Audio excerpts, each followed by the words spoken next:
Hi, this is Rabbi Chaim Kaufman. Welcome to our 285th installment in the Torah portion of the week. We're holding here in Eretz Israel by Parshat Beha'alotecha. I guess for everyone else outside of Israel, they're going to be reading Parshat Naso. So you can watch my video last week on Parshat Naso because the second day of the festival was on Shabbos. But so therefore they didn't read Parshat Naso, but here in Israel they did read Parshat Naso. In any case, Parshat Beha'alotecha talks about the menorah, a consecration of the Levites, talks about the Paschal offering in the desert, and the second Paschal offering, also divine signs of the Jewish people's travels. I mean, quite a bit. Speak about over here. At the end of the parsha. The Torah says, Book of Numbers, chapter 11,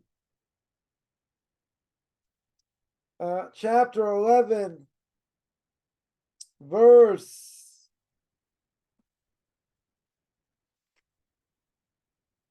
12, verse 7, says, not so my servant Moshe, in my entire house he is the trusted one. It's God's trusted servant. Who was that? None other than Moshe Rabbeinu. And God gives his stamp of approval from everyone, saying that Moses is his trusted servant. Okay, very good. So what does that do with anything?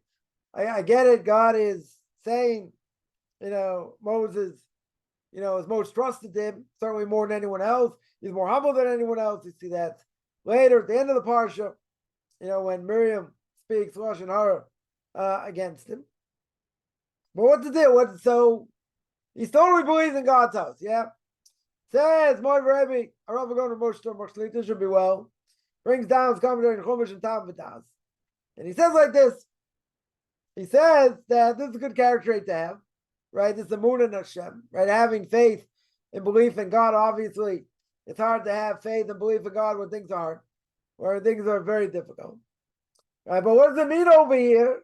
That it's fitting to have this belief in God, that my entire house is believed. That is to say, that when it comes to avodas Hashem, when it comes to serving God, and anything he did in serving God, so he did the highest level. So he said, for that in my house, so to speak, he is believed. And he did them simply like someone is commanded and not looking for higher reasons. No, again, according to Kabbalah, for instance, God said this is what I have to do. This is my obligation serving God. This is my obligation in avodas Hashem. Right, so too, the holy Baal Shem Tov, blessed memory, says that after, a person has to learn to the best of their ability, try to understand God's law at the highest level. He says, nonetheless, we should serve him in emunah peshutah. Simple faith. We're not looking for extraordinary reasons why we do things. Simple faith. What simple faith? God said it, we do it. That's it. It brings down the name of the Ivets.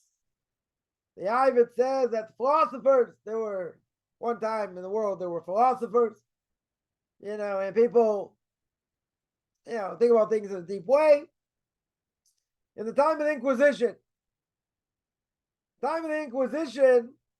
there were some people that were not willing to sanctify God's name rather than bow down to the cross. Now, what happens if you didn't give up your life? We have an obligation to do. That's the big three: idolatry, immorality, or murder. So if a Jew or non-Jew would put a gun to a Jew's head, it doesn't apply to a non-Jew. But they would put a gun to a Jew's head and they say, listen, bow down to this guy in a stick. Right, a reference JC or a short little fat guy. They probably won't call him a short little fat guy, but we'll make fun of idolatry. Bow down fat or die. Then, or Mr. Buddha, right? So, or die, you have to be willing to die. What if you don't? What if you bow instead? So you transgress the Torah prohibition. prohibition of sanctifying God's name. They had a lot of people that refused, that they didn't want to sacrifice themselves. They didn't want to die. They didn't want to sanctify God's name. Right? They were not like, quote unquote, the simple folk, the people that believed 100% this is what they have to do. This is what God said. Right? And they were, able to sanctify God's name. Obviously not an easy thing. But what's the point here? First thing is, Rabbi here says that sometimes we forget. Sometimes we forget the whole purpose of serving God and doing what he wants and keeping the Torah mitzvah, certainly for Jews or whatever applies to non-Jews, is that we have an obligation to do it because God said so. Right? That's simple explanation. God said so, I have to do it. But I have to do it to the best of my ability. Okay. Now, does that mean I just have simple, just look at simple explanation of what I have to do and that's it? I'm not allowed to delve into it deeper? No, of course. You delve into it as deep as you can, but you have to remember, what's the bottom line why I have to keep it? Whether I understand it more, I understand it less. What's the bottom line? I have to keep it. That is God said. God said I have to keep it. Nothing else. I have to have this quote unquote simple faith. God knows what he's doing. He gave me commands. And if God forbids, I don't understand it so well, I still have to keep it. It's a divine command. You have to remember, it's a divine command. Not everything so easily understood. Then he brings down from the Ivites that there were people not willing to sacrifice themselves during the Inquisition. There are all kinds of reasons. All kinds of reasons why they want to give up their life. So they didn't sacrifice their lives. They had all this philosophical arguments why it's okay. Obviously, it wasn't okay. Yeah, and the families disappeared. Spiritually, they got decimated. No one should ever be in a position where they have to give up their life. To sanctify God's name. But at the end of the day, if that's what happens, that's what happens. Right? That's what God wants. So don't mind the question over here. So he's pointing out a very fundamental principle. Right? Why do I say before that it's something easily forgotten? Because people think they have to understand every last thing. When it comes to Torah and mitzvah, I have to understand every last thing. And the answer is we have to try. We have to try to the best of our ability. But you have to remember the book is a divine book. God spoke to Moshe. We see here, Moshe is totally trustworthy by God. Whatever Moshe says, you do. Very good. So, why do I have to look for higher philosophical ideas, this, that, when I can serve God at a very simple level? He runs the world. He's in charge. Tells me what to do. So, I have to have perfect faith. No matter what I'm going through, I have to serve Him. Does that mean we just take everything simple? We don't delve into it? We don't try and understand the best of our ability? We're not saying that. You obviously have an obligation to do that to the best of your ability. But sometimes we get carried away. We get carried away with philosophical things that we probably don't know that much about. Or maybe we think we do. And you get carried up in that, and then you make your own religion around that. Then you can justify why you do this, why you don't do that, when it's probably totally wrong. Maybe you're saying you want to live with simple emunah. Simple faith in God. What's simple faith in God? What does that mean? It means you serve Him for no other reason that He said so. That's it. So what? What if I don't fully understand it? So there are a million things in the Torah we're not going to fully understand. And if a person had that mentality, they're going to say, well, I only do it when I understand, they'll never keep any mitzvahs. Because they'll always have that in the back or front of their minds. And they'll always say, well, I don't really fully understand it. Why should I keep it? Should I only keep it when I fully understand it? No. I got obligation to keep it whether I understand it or not. Right? That's my obligation. And people who keep Torah mitzvahs at that level, because God said so, and they have perfect faith. So they have to be able to pass down to their kids. But make no mistake, if God forbid we're in a situation, the Jews are in a situation where they have to sanctify God's name, that's what you have to do. That's what Rabbi Akiva learned. When we say the Shema, we say, you have to love the Lord your God. With all your heart, with all your soul, with all your might, with all your means. What does it mean with all your soul? Rabbi Akiva says you have to give up your life. And he waited, the Gemara says, he waited his entire life, wanted to sanctify God's name. Eventually he did. But who says we all like Rabbi Akiva? Rabbi Akiva said, I was always bothered by this verse. When am I going to be able to sanctify God's name? And eventually he did. Right? Not everyone agreed with it. Others would say, you're right. When it says, I may have to give up my life. And if I have to give up my life, that's our obligation. But who says I have to want that? Who says I have to desire that? Rabbi Akiva said, okay. Others disagreed. And they said, you're right.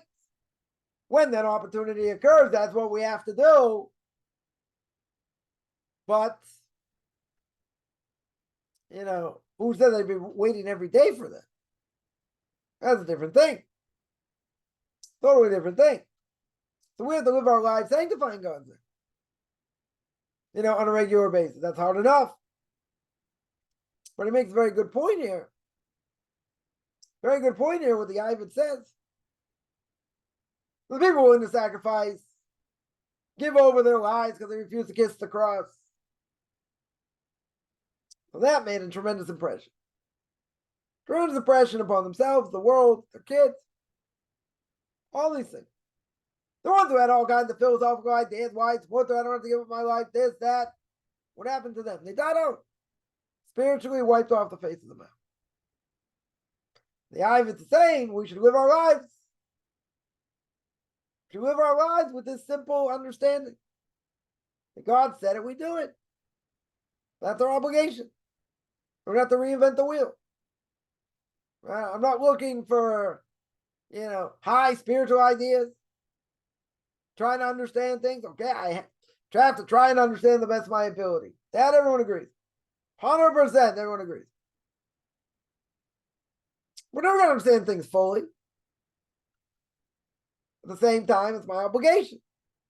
But he's saying that even though I have to delve into it, true, I have to live my life, like God said it and I do it. Without these high philosophical things or whatever. Why? Because that could convince you to do things you don't want to do. That can make you make assumptions. We know what happens when you make assumptions. It's always bad. You got to do what you need to do. So simplest level is, because God said it. We got to work on our emunah. True. Because, it's very easy to have a lot of faith and believe in God when everything's good. When things are down, it's a different issue. Then you say, why is God doing this? Whatever. But all the goodness before that, you forgot. So one other thing we'll mention here is it said in my entire house he's believed. God gives the stamp of approval to Moses in front of 3 million people. Right? 600,000 men between the ages of 20 and 60, not including women and children. About 3 million people, 2 million people, 3 million people. God tells the entire nation, Moses is believed. Whatever he says. Pretty amazing. That means, as Moses says, later, can't add or subtract to the Torah. Can't make up a new religion. Can't go against what he says. Can't go against the prophecy. How do other people get away with that? Or they'll say, we're not chosen. They'll say all kinds of things. Misinterpret verses, all kinds of things. But we have an obligation to do what God says, regardless whether we understand it or not. Some people, that's kind of hard. Because they're going to say, how can I do it if I don't really understand it? It's God's book. It's a holy book. Think you're really going to understand? There are things we can understand. It's true. 80% of the Torah doesn't make sense logically. Because they want, I should give up? No. You have to work hard. Learning Torah is about working hard. Same time. Can't expect us to know everything. You know, I have to have humility. Huge, it's a huge character trait. To understand my limitations. But we're very quick to answer. We don't want to think, we don't want to sit on it, we want to give a quick answer. Or better to say, I'm not sure, than give an answer. It's not true. But, we have to be careful. Very easy to fall in that trap. It's very easy to pass the buck and say, oh, I'm not going to do it till I fully understand. Yeah, it's a cop-out. Why? Because when you're going to fully understand? If it's God's law, I'm fully going to understand. Never going to fully understand. Then you make excuses why you don't have to keep it. So we want to be like those people the Baal Shem Tov said, that live their lives with simple emunah, simple faith. And that simple faith is, God said it, we keep it, and that's it. So the rest now you got to go learn. The rest you got to go learn. You got to work hard. You got to roll up your sleeves. You got to try and figure things out. You have to keep it. Because God said it's a benefit to you. You're keeping what I said. So whatever Moses tells you, that's what you got to do. And that's our obligation. And we should be able to, hopefully, be able to serve God, in that way. No matter what happens. No matter how hard it is. Okay, God said it, we do it. You're making it very hard for me. Or we're doing it to ourselves. Okay. Does that negate the fact I don't have to serve him? No. So that's the mantra. That's exactly the mantra. Emunah peshutah. Simple faith. Because I understand I have to serve my Creator. That's my obligation. And that's what God wants from me. I want to remind everyone I have 2 Q&As every Tuesday, Thursday. 10 o'clock Eastern Time, 5 o'clock Israel time. Duties of the Heart every Tuesday. 9 o'clock at night Eastern Time. Pirkei Avos. Ethics of Our Fathers every Saturday. 2:30 Eastern Time, 9:30 Israel time. Sunday, Book of Leviticus chapter 16. 9 o'clock Eastern Time, 4 o'clock Israel time. No High Nations, we're going to be back. No High Nations, 2:30 Eastern Time, 9:30 Israel time. Duties of the Heart. We're going to be working our way through Duties of the Heart. We're going to start with the introduction. I have conversion classes. Anyone interested in any of this, find me on Facebook at Michael Chaim Kaufman, Beyond Orthodox Conversion to Judaism, or orthodoxconversion.com, or Beyond Orthodox Conversion to Judaism on YouTube. There I have videos on the Torah portion of the week, Ethics of Our Fathers, Q&As, controversial issues, and you can contact me at by email, rabbichaimkaufman@gmail.com, RBBIChaimCoffman @gmail.com.